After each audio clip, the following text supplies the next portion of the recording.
Now, back to Kapitan Awesome dito sa TV5.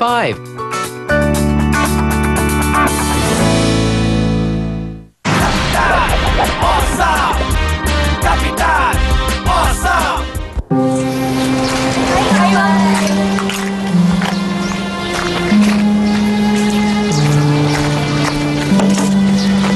Babe,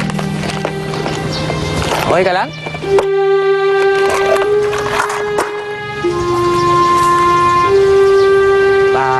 Hindi ka okay na.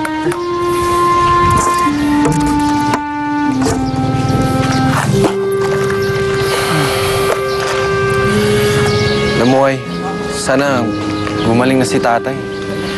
Nagigilty kasi ako eh. Nagkatampuhan kami bago magkagulo kahapon. Ano ba sabi ni SP1? Sinusuri pa raw siya ng mga doktor eh. Pupuntahan ko nga siya mamaya para malaman ko. Sana magkaroon ako ng pagkakataon na makahingi ng tawad.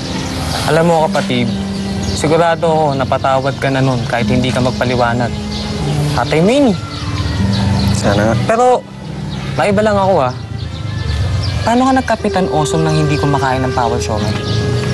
Muay, hindi ko nga alam eh. Kasi nung nakabulagta na lang ako, halos mawala na ako ng malay. Meron akong narinig na boses eh. Yung nagsalita, boses babae. Tapos ang sabi niya, nasa loob ko ang tunay na kapangyarihan. Tapos naramdaman kong gumapang sa mga ugat ko. Tapos, napuno yung katawan ko ng kakaibang lakas. Tapos naging si Kapitan Awesome ako bigla. Talaga? Kanino kayong boses yun, no? Hindi ko alam eh. Pero, pamilyar yung boses na yun. Parang narinig ko na. Hindi kaya boses yun ng nanay mo? Alam mo ang boses ng nanay ko? Hindi. Ano lang? Wild guess, ganun. Baka hindi. Ang nanay sila na. Si Dina. Hindi rin. O sino? Si May.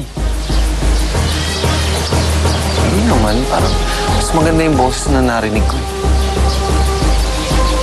Parang pang radyo. Tutsi Guevara.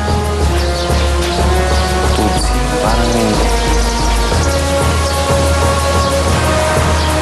Baka nga nanay mo.